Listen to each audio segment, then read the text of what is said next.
안녕하십니까, 박사입니다. 러시아가 우크라이나 정보 작전의 수준을 크게 강화했습니다.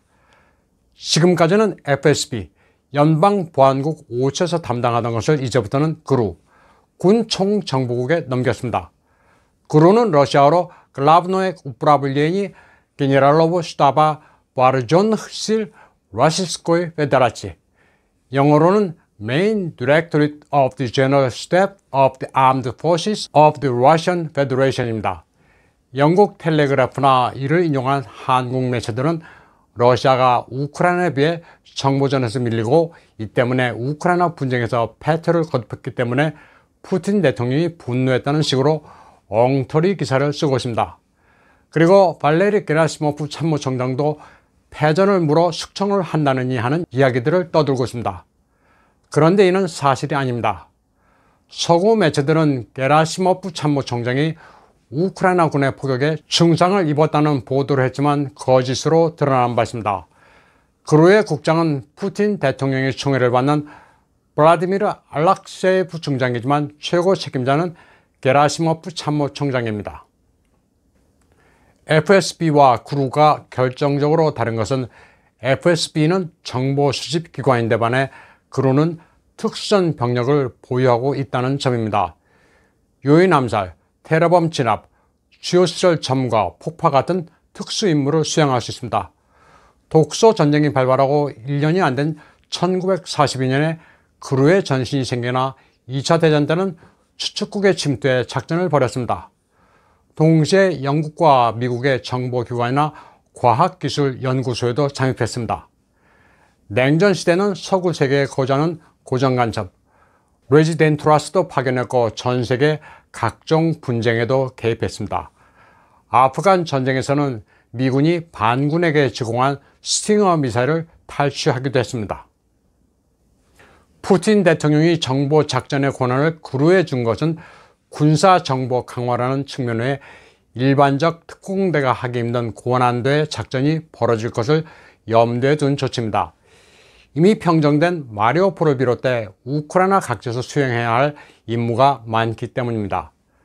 특히 마리우폴의 아조프스탈 지하 진압 작전을 지금은 게라시모프 참모총장이 직접 챙기고 있습니다.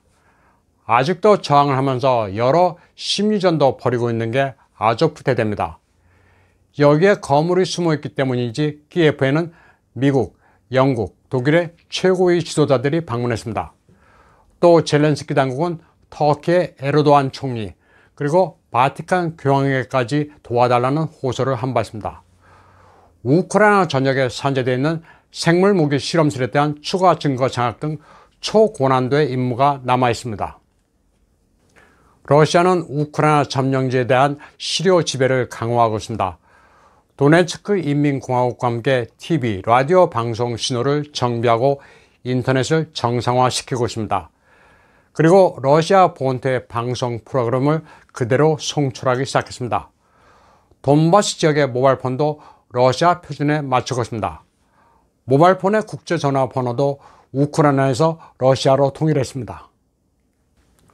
우크라이나는 전 국민이 심리전 부대입니다. 최근에는 군복에 신세기 에반겔리온의 캐릭터를 붙이기도 합니다.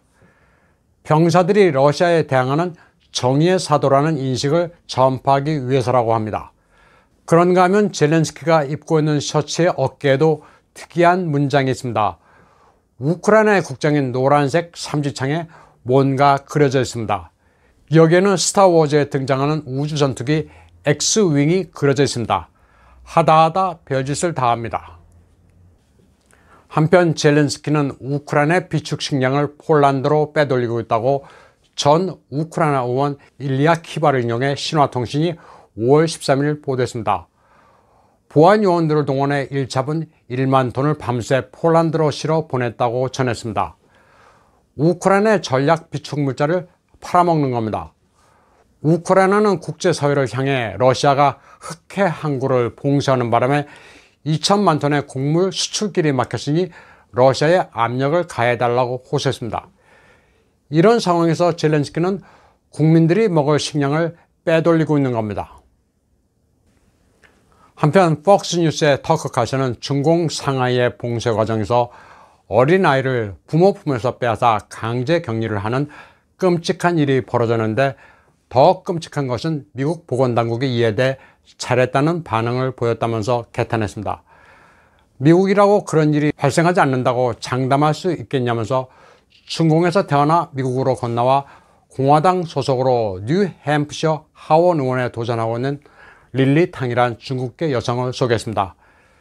그녀는 선거 캠페인 광고를 통해 자신은 중공에서 일자 무직의 노동자 부모 사이에서 태어나 마오의 잔혹한 문화 대혁명과 공산 전체주의를 경험했다고 말했습니다. 그래서 자유가 있는 약속의 땅 미국으로 이주했는데, 지금 미국인들은 생계를 이어갈, 그리고 생명을 선택할 권리를 잃어가고 있다고 말했습니다. 어떻게 동경했던 미국이 등지고 떠나왔던 중공과 닮아가고 있는지 겁이 난다고 말했습니다.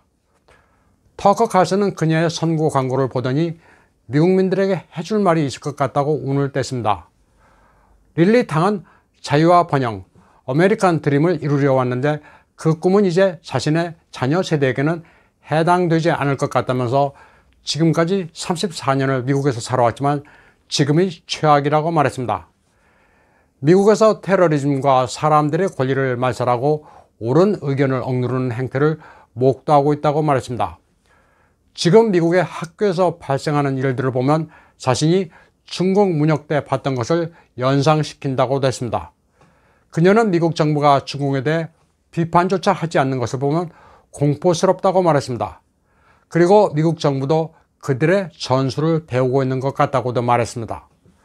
정체성 정치와 함께 국민들을 갈라치게 하고 있다고 지적했습니다. 릴리 탕은 자신의 새로운 조국인 미국이 문화 대혁명으로 파괴되고 있다는 사실을 경고하고 싶다고 말했습니다. 미국은 지금 정상이 아닙니다. 우크라이나에서 대리전을 벌이고 있는 바이든을 보면 알 수 있습니다. 그는 2021년 5월 28일 아주 황당한 소리도 한 적이 있습니다. 향후 15년 안에 중공은 미국을 가지게 될 것으로 믿고 있다는 말을 했습니다. 중공이 그렇게 생각하든 말든 그게 미국 대통령으로서 할 수 있는 말인지 너무나도 황당해 뉴욕 포스트가 기사화했습니다. 바이든은 이 말을 버지니아 햄프턴 랭글리 유스티스 군부대에서 가진 연설에서 했습니다. 바이든은 우리가 민주주의와 전체주의 간의 싸움을 하고 있다면서 세계가 복잡해질수록 민주주의가 함께 모이기 힘들고 컨센서스를 이루기 힘들다고 말했습니다. 그러면서 자신은 세계 어느 지도자보다도 시진핑과 많은 시간을 보냈고 통역 한 사람만 배석한 채 24시간 동안 만난 적도 있다고 말했습니다. 시진핑과 1만 7천 마일을 여행했다고도 자랑했습니다. 그는 시진핑이 2030년이나 2035년쯤이면 미국을 가지게 될 것으로 믿고 있었다면서 시진핑이 말한 비결은 독재 정권이 빠른 의사결정을 내린다는 점이라고 설명했습니다. 그런데 가진다란 말이 구체적으로 무엇인지는 말하지 않았습니다. 오늘 방송은 여기까지 하겠습니다. 시청해주신 여러분 감사합니다.